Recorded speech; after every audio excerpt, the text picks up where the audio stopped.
मेरे प्यारे बच्चों, सुभागी देवी इंटरमीडिएट कॉलेज के स्टडी क्लास में आज सभी का स्वागत है। आज कक्षा 12 के बच्चे हिंदी काव्य के अंतर्गत पढ़ेंगे नौका विहार। नौका विहार एक गुंजन से लिया गया है। सुमित्रा नंदन पंत जो गुंजन नामक कविता संग्रह लिखे हैं, उसी कविता संग्रह से ये लिया गया है नौका विहार। इस नौका विहार का 2 भाग हम पिछले वीडियो में पढ़ा चुके हैं। आज तीसरा भाग इस वीडियो के माध्यम से पढ़ाएंगे और उसकी व्याख्या को बताएंगे। तो आप लोग नौका विहार के इस पद को देखें और इसकी व्याख्या को सुनें। नौका से उड़ती जल ओर, हिल पड़ते नभ के ओर छोर, विस्फरित नयनों के निश्चल कुछ खोज रहे जल तारक दल, ज्योतित कर नभ का अंतस्थल।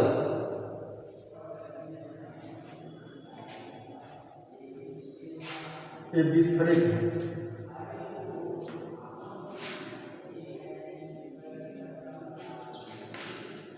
जिनके लघुदीपों को चंचल अंचल की ओट किए अविरल, फिरती लहरें लुक छिप पल पल, सामने शुक्र की छवि झलमल, पैरती परी सी जल में कल, रुपारे कचों में हो जल, लहरों के घूंघट से झुक झुक, दसवीं का सत निष्क्रियक मुख दिखलाता मुग्धा सान।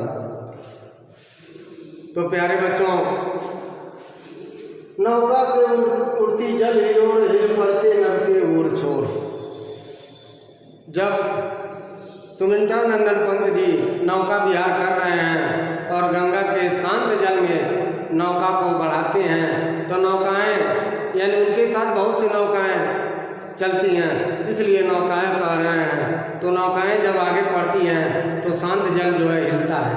जब शांत जल हिलेगा तो उसमें जो तारे हैं, चाँद हैं, क्योंकि चांदनी रात का समय है, तो उसका प्रतिबिंब जब इस जल पे पड़ रहा था तो स्थिर भाव में दिख रहे थे। अब जब नौका के चलने से जब जल जो है हिलने डुलने लगता है, कंपन करने लगता है, तो तारों का दल और जो चाँद है वो भी उसमें हिलता डुलता दिखाई देगा। वही बात यहाँ कहा जा रहा है।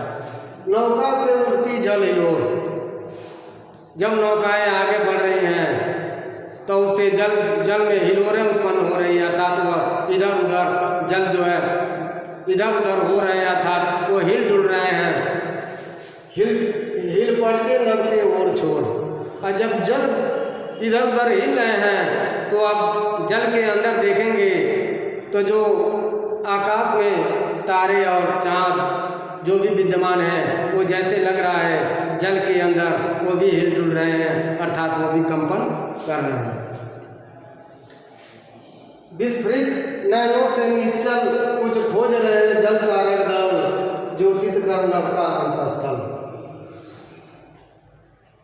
उसके बाद जब अगर शांत जल में अगर देखा जा रहा है तो विस्फरित नयनों को निश्चल कुछ खोज रहे हैं जल तारक दल। तो यहाँ जल तारक दल ऐसा लग रहा है, क्योंकि जब नाव चल रही है तो जल हिल रहा है, तो जल ऐसे हिलता हुआ जाता है, तो जैसे लग रहा है उसके साथ तारक दल, जल तारक दल यानी तारों का समूह भी आगे बढ़ता जा रहा है। और क्या कर रहा है? विस्फरित नयनों से निश्चल कुछ खोज रहे हैं। विस्फरित नयनों, और अपने नयनों को फाड़े हुए, अपनी आंखों को फाड़कर, अपने नयनों को खोल करके क्या कर रहे हैं?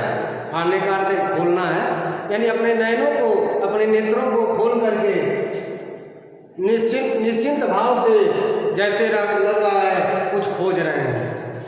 ज्योतित कर नभ का अंतस्थल, ज्योतित कर अर्थात प्रकाशित करके, नभ का अंतस्थल अर्थात आकाश के अंतभाग को प्रकाशित करके ऐसा लग रहा है उसमें कुछ खोज रहे हैं। जैसे अंधेरे में हम लोग टार्च जला करके कुछ खोजते हैं, तो आकाश के अंतभाग को अपने प्रकाश से प्रकाशित करके ऐसा लग रहा है कुछ खोज रहे हैं। फिर एक बार देख लें। तारक दल, जब जल नौका से जल हिलती है तो तारों का समूह क्या होता है, चल देता है और अपने नेत्रों को खोले हुए निश्चिंत भाव से ऐसा लग रहा है कि अपने प्रकाश से आकाश के अंत भाग को प्रकाशित कर कुछ खोज रहे हैं। जिनके लव दीपों को चंचल अंचल की ओट किए अविरल, फिरती लहरें छिप पल पल। जिनके लव दीपों को चंचल अंचल की ओट किए अविरल, जिनके लव दीपों को अर्थात लवदीप अर्थात वे जो तारे हैं उनके विषय में बताया जा रहा है। वही चंचल अंचल की ओट किए, वे जब पानी में जब लहरें उत्पन्न हो रही हैं, जल में जब लहरें उत्पन्न हो रही हैं तो उसमें अवतल और उत्तल दर्पण का काम जल कर रहा है। तो कभी ऐसा होता है जैसे कभी पानी नीचे जाते हैं, कभी ऊपर जाते हैं, तो बीच में जो है वे तारे दिखाई ही नहीं देते।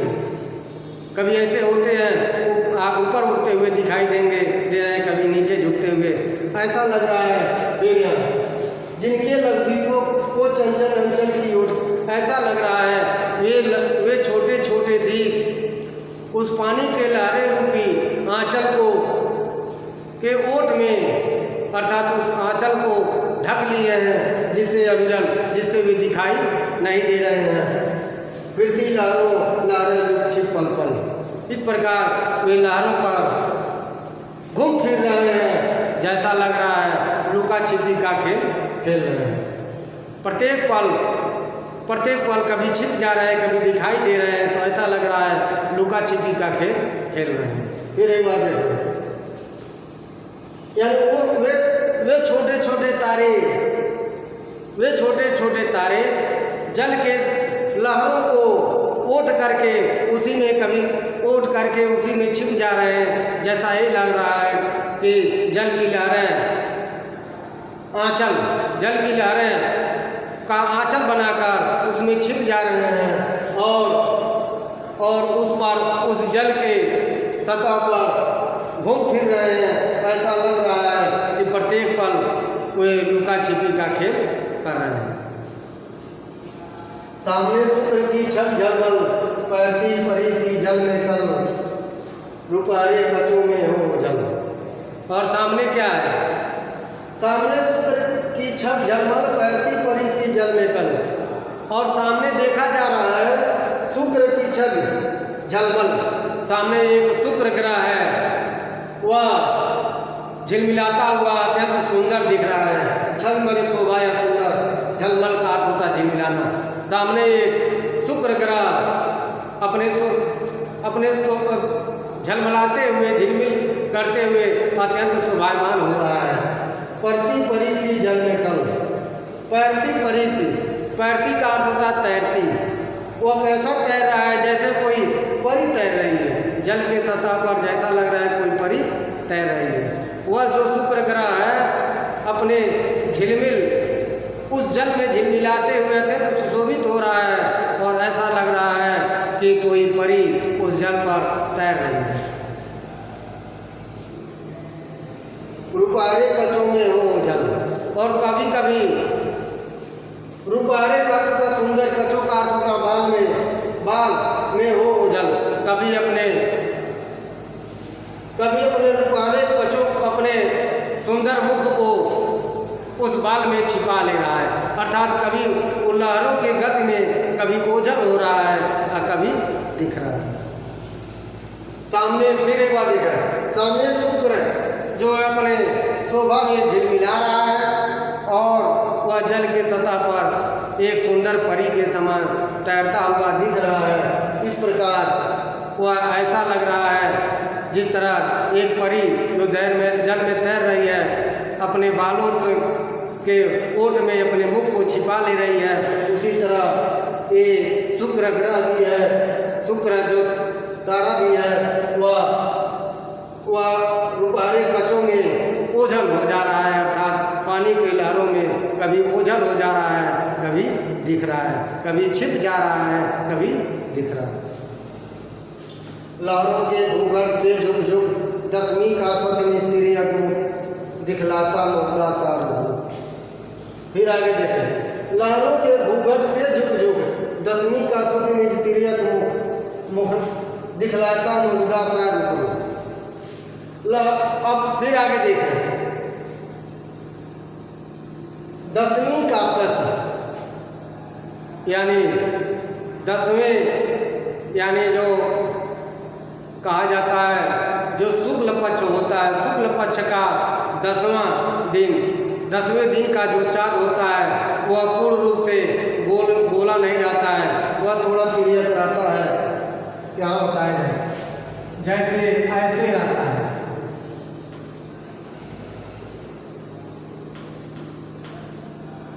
ऐसे रहता है। ये बात हो रही है, ये कहा जा रहा है या चाँद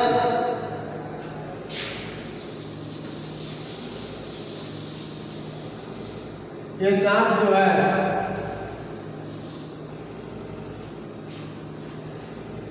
ये 10वीं का जो चाँद है, ये 10वीं के वही पहले तारे का वर्णन हुआ, शुक्र ग्रह का वर्णन हुआ, अब चाँद का वर्णन कर रहे हैं। ये जो 10वीं का चाँद है, ये 10वीं का चाँद है, लहरों को घूंघट से झुक झुक, लहरों को अपनी घूंघट बनाकर उसमें झुक झुक जा रहा था, कभी दिख रहा है या कभी आंखों से ओझल हो रहा है। तिर्यक निज तिर्यक मुख अर्थात अपने तिरछे मुंह को, अर्थात आधा आधा जैसे मुख ढका हुआ है, आधा खुला हुआ है, क्योंकि आधा अंधेरा है इसलिए ढका हुआ माना जा रहा है। तो सूर्य जो है अपने तिर्यक मुख को कैसा कर रहा है, पानी के लहरों को घूंघट बनाकर उसमें कभी छिप जा रहा है और कभी दिखाई दे रहा है। दिखलाता मुग्धा सार, इस प्रकार वो दिखलाता मुग्धा सार, वो कैसे दिखला रहा है मुग्धा सार, जैसे कोई नवज्योति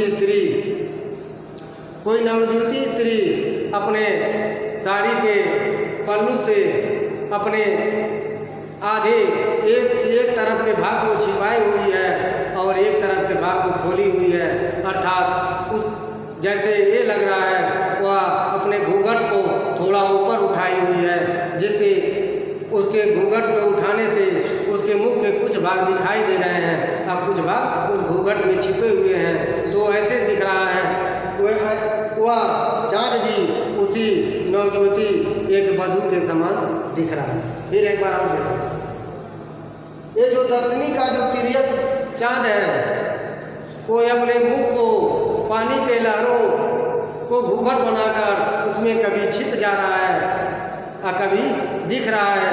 ऐसा लग रहा है कोई नवज्योति अपने घूंघट को थोड़ा सा उठाकर देख रही है, जिससे उसके मुख के कुछ भाग दिखाई दे रहे हैं और कुछ भाग नहीं दिखाई दे रहे हैं। वैसी बात चाँद का मुख भी वैसे ही इस पानी के लहरों पर दिखाई दे रहा है। तो प्यारे बच्चों, आज हमने नौका विहार का इस पद की व्याख्या को इस वीडियो के माध्यम से आप लोगों को बताएं हैं। हम आशा यही करते हैं कि आप लोगों को इसकी व्याख्या समझ में आ गई होगी। अब अगले पद की व्याख्या अगले वीडियो में करेंगे, तब तक के लिए धन्यवाद।